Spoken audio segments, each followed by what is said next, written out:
Guys, I'm here in the beautiful English countryside. I rocked up here to make a wonderful cinematic video for you, and who'd have thought it started raining? Surprise! But in this video, I want to talk to you a little bit about freelancing and chair rental models and where the common pitfalls are and where I hear them going wrong when I speak to my coaching clients, and I'm going to share a little bit of my experience as well. If you're a stylist that's renting a chair or an owner that's renting chairs, then this video is for you. If you want to build something that's sustainable, profitable, and relatively drama-free, then listen in. But if you're still playing the short game, just chasing cash, and you don't really want any structure, then this video might sting a little bit. So let me tell you how I learned about this. I rented chairs for many years in my career, but there were never really any clear boundaries set. No clear hours, no real specific terms on how to use the space, and there were no set frameworks on how to communicate. You know, I thought I was being chill, and I'm sure the owners thought they were too. But what it really created was chaos, and in the end, it cost both of us. There was no accountability, tension grew, and then eventually resentment set in. And here's the thing, it doesn't have to be that way. All models of making money work, whether it's employment, rent a chair, or commission. It just depends on what kind of game you want to play. There's so much confusion around what model to choose. That's why things like chair rent can actually get a bad name. But let's face it, it's been around forever. It's not going anywhere. So why don't we just learn to use it effectively? You know, the key piece of the puzzle, though, is being extremely clear on the terms and conditions of the contract. And this way it keeps everybody on the same page. And this is where I see a lot of stylists and shop owners go wrong. So if you currently rent a chair or you're renting chairs, you may be familiar with the old way of doing things. Rent a chair, pay your dues, just do your thing. But that's what I call the stylist Wild West model. There's no vision, there's no alignment, and there's no terms. It's essentially just cash for a chair. And that's okay. There's no right or wrong here, but here's what happens. Stylists oftentimes feel unsupported.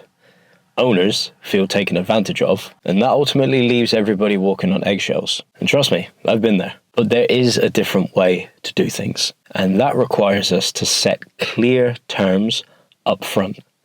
Not necessarily rules, but agreements. Because in reality, we all know that when expectations are just assumed, they are almost always unmet. And that goes on the stylist side, and it goes on the shop owner side. There's a great line that I love in psychology. It goes, you can't expect what you don't communicate. And that's essentially how great relationships turn toxic. So in our business coaching group, we created a model. It's called the Unlimited model. And it's based around attraction, retention, and the deliverables within a service-based business. But the things I'm going to talk to you about next link directly to the attraction and the retention of people within a business. So I'm going to share with you exactly what I teach now to barbers, stylists, and salon owners. And it revolves around three words: clarity, communication, and culture. Let's talk a little bit about clarity first. It essentially means that we have to define everything. And this is the beginning of great communication. So that could be like, what are the days and hours of use? What are the responsibilities around cleaning and looking after the place? Who takes care of inventory? How does holidays, leave, or sick days even work? And this one's pretty big. Are there any expectations around branding, social media? You know, things like uniform or product sales, for example. These are all really key points that need to be communicated and agreed upon by both parties before that contract is signed. Because even though each party might technically be doing the same thing, you're still helping each other out in a way. Each party has a brand, and they coincide with each other. And this is a bigger topic that we talk about called branding by association. So essentially, a conversation like this can save a ton of confusion in the future. One of my coaches, Taki Moore, says a minute of pre-frame can save hours of reframe in the future. And that's definitely something worth thinking about.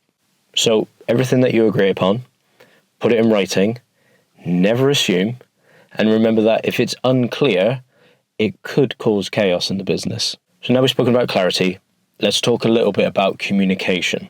And more specifically, what are the communication rhythms that we're going to set as a standard between each party? So you could do things like a weekly check-in, and this could take like 10 minutes just to make sure everything is still going as planned and everybody is happy with the standards that we've set and the conditions and the terms that we've set.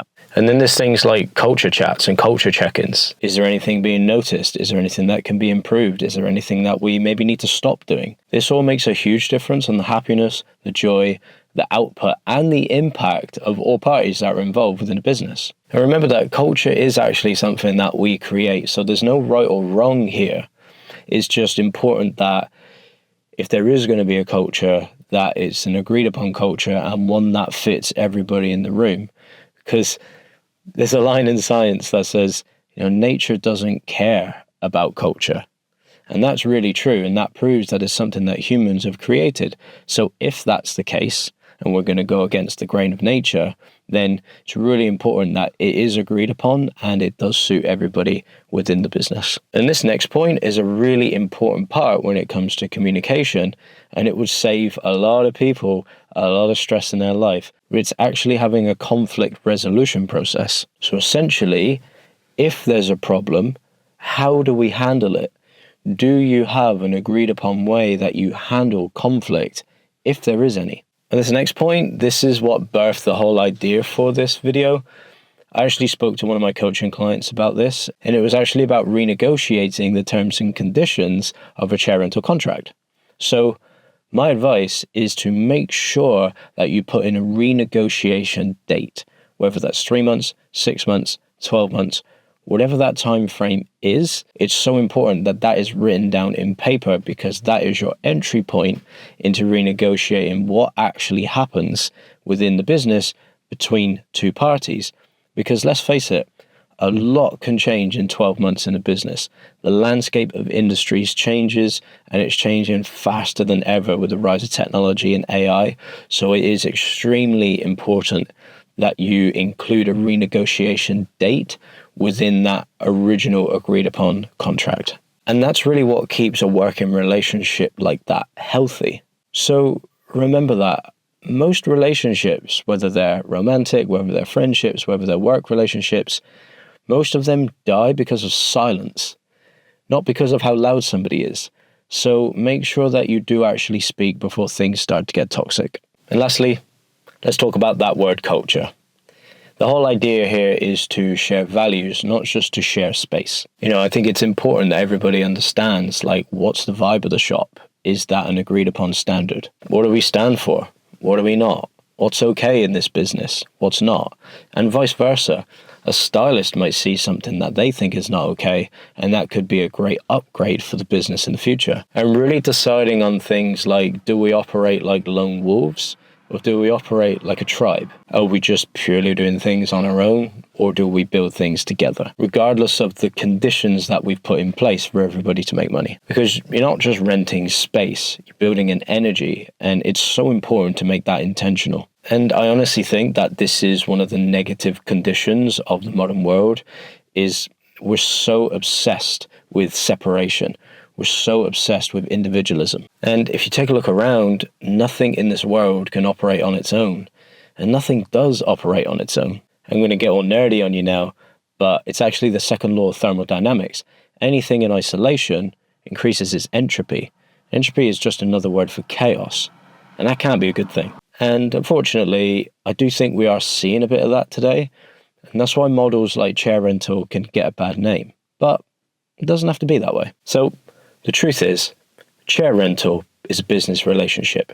It's the conditions and the contractual obligations that we set up in a way for everybody to make money. And every business relationship needs to have clear boundaries. And when you don't set terms, you can often create a high level of tension. But when you do set terms, you can actually unlock a massive level of trust and understanding. So, whether you're the stylist or whether you're the owner, remember that chair rental isn't just about doing things alone. And nothing in business is ever truly passive. We all still need each other for things to work out their best. And any business model that you choose still requires a level of effort. So it's a quick rundown of where I think chair rental contracts and agreements can be the most powerful. And I hope that's helped to shed a bit of light and maybe a bit of a reframe on how they're not a bad thing, because they have been around for a long time. And I really don't think they're going anywhere. And I really think they can be a very powerful tool for an individual that is in a particular season of their career and in their life. If any of the information in this video resonates, send me a DM. I'd love to chat to you more about how we can install systems into your business so that you stop losing time, energy, and profit to things like unclear agreements and confusion around business models. As always, thanks for watching. If you enjoyed it, subscribe, leave a comment, and I'll see you soon.